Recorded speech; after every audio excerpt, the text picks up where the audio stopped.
Hello everyone, आज हम alum को डिस्कस करने वाले हैं कि हमारा एलम जो है वो क्या कहलाता है। तो सबसे पहले हम एलम की डेफिनेशन देखेंगे। तो एलम की डेफिनेशन होती है an alum is hydrated double sulphate salt of potassium and aluminium with general formula K2SO4.Al2SO4 whole thrice dot 24H2O। तो देखो भाई, यहाँ पे पोटेशियम 2 है, एल्यूमिनियम 2 है, तो हमने दोनों को 2 से डिवाइड कर दिया। 2 से डिवाइड करने पे पोटेशियम 1 बचेगा, एल्यूमिनियम 1 बचेगा। SO4 यहाँ पे टोटल होगा 4, 2 से डिवाइड करोगे तो SO4 बनेगा 2।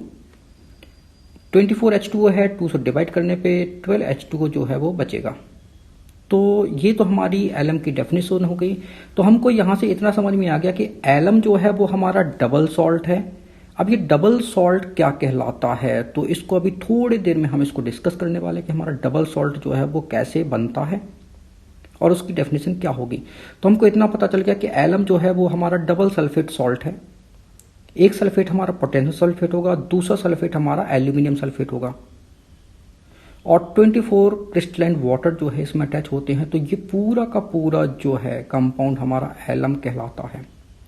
पोटेशियम यहाँ पे मोनोवैलेंट कैटायन है और एल्यूमिनियम यहाँ पे ट्राइवैलेंट कैटायन है।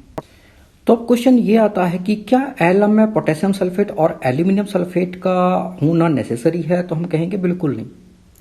तो फिर आपने इस फॉर्मूले को एलम क्यों बोला? तो डेली लाइफ में हम जो भी एलम यूज करते हैं वो इसी फॉर्मूले का एलम जो है वो हम यूज करते हैं।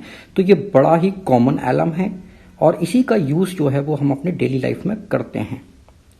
तो पोटेशियम की जगह कौन कौन से कैटायन हो सकते हैं और एल्यूमिनियम की जगह हम कौन कौन से कैटायन जो है वो यूज कर सकते हैं।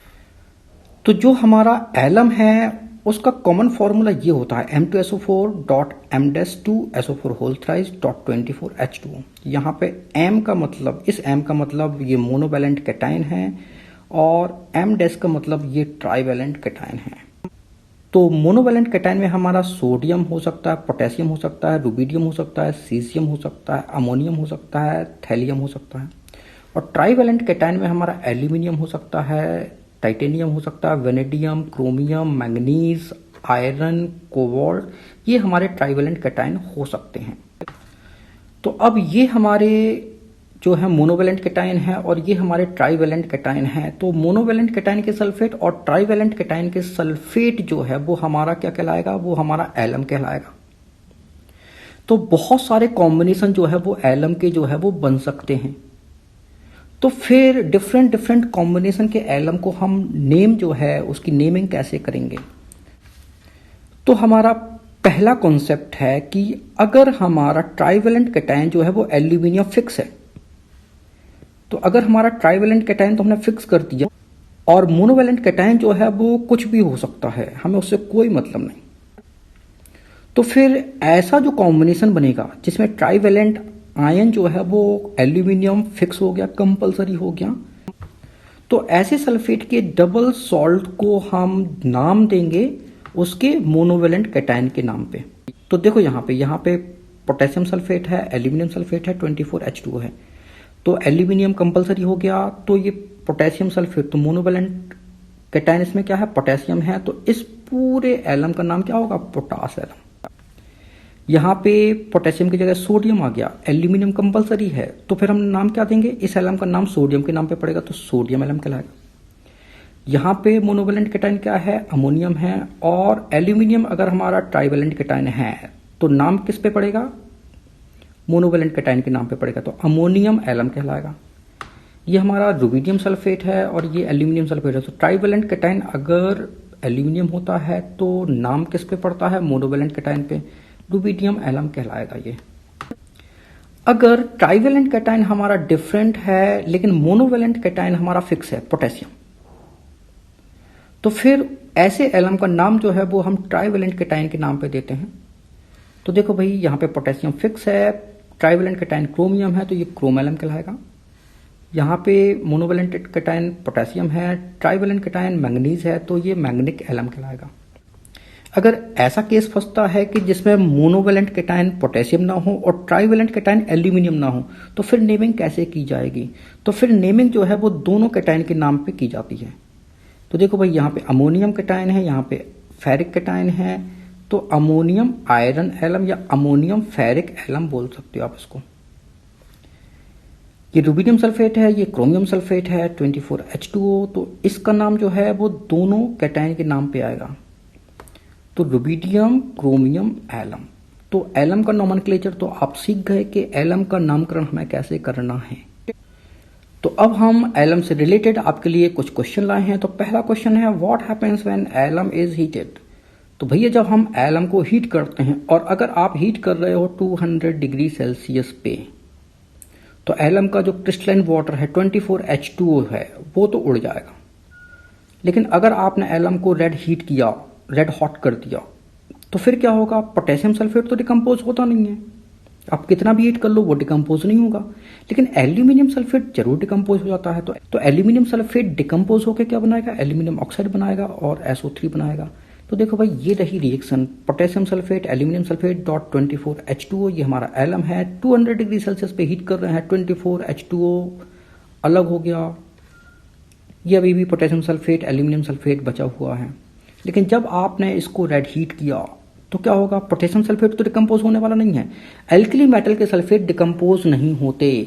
लिथियम सल्फेट जरूर डिकम्पोज हो जाता है, लेकिन sodium sulphate, potassium sulphate, rubidium sulphate और सीजियम सल्फेट ये डिकम्पोज नहीं होते। तो भैया पोटेशियम सल्फेट तो डिकम्पोज होने वाला नहीं है, जिंदगी में डिकम्पोज होगा, आप इसको डिकम्पोज कर ही नहीं पाओगे, लिख लो।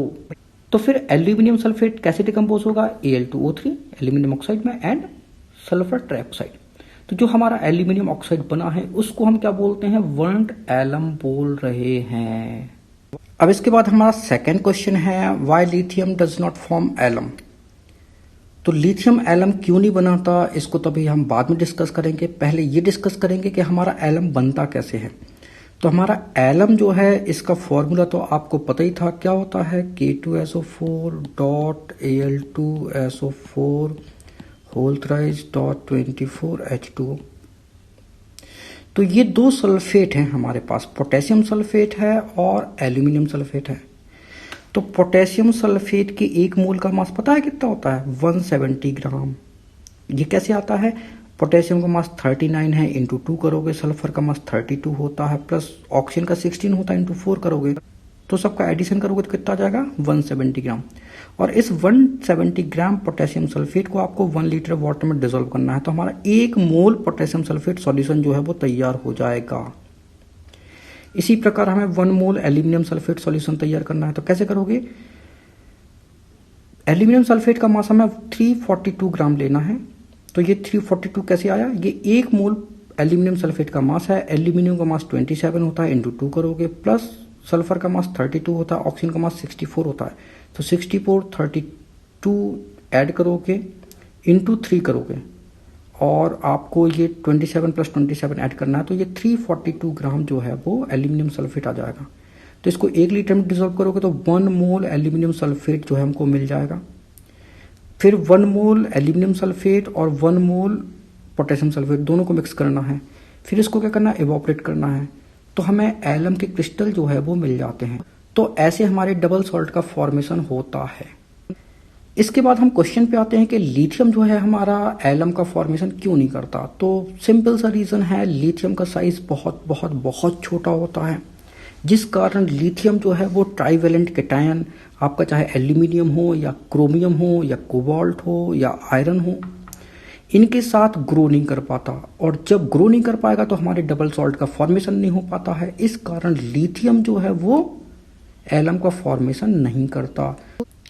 तो बस थ्योरी आपकी ये लिखी हुई है, इसका आंसर ये है। तो आंसर जो है आप नोट कर लेना, रीजन हमने बता ही दिया है। फिर क्वेश्चन नंबर जो है वो थर्ड आएगा, what happens when alum dissolve in water. तो भैया जब आप एलम को जो है ना वाटर में डिसॉल्व करोगे तो क्या होगा, वाटर की जो इम्प्योरिटीज होती हैं वो क्या होती हैं, कोएगुलेट हो जाती हैं, सस्पेंडेड हो जाती हैं। तो हमारा इम्प्योर वाटर जो है वो प्योर हो जाता है। अब आपसे क्वेश्चन पूछा जाएगा कि भैया इम्प्योरिटीज जो है वो कोएगुलेट क्यों हो जाती हैं। तो इसका सिंपल सा रीजन है, एलम में एल्यूमिनियम +3 चार्ज होता है, और जो इम्प्योरिटीज होती हैं वो कैसी होती हैं, वो नेगेटिवली चार्ज्ड होती हैं। तो बस नेगेटिव चार्ज और पॉजिटिव चार्ज एक दूसरे के चार्ज को क्या कर देते हैं, कैंसिल कर देते हैं, न्यूट्रल हो जाएगा। तो न्यूट्रल हो जाएगा तो मॉलिक्यूल पास पास आ जाते हैं, और मॉलिक्यूल जैसे पास पास आएंगे तो वो क्या हो जाता है, कोएगुलेट हो जाता है। तो एलम को हम इम्प्योर वाटर में डालेंगे तो वाटर हमारा कैसा हो जाएगा, प्योर हो जाएगा। क्यों? क्योंकि जो कोलाइडल इम्प्योरिटीज हैं वो कोएगुलेट हो जाती हैं। तो अब हम स्यूडो एलम को डिस्कस करेंगे कि हमारा स्यूडो एलम जो है वो क्या कहलाता है। तो एलम और स्यूडो एलम में क्या डिफरेंस होता है? तो हमको पता है कि एलम तो हमारा डबल सल्फेट सॉल्ट होता है।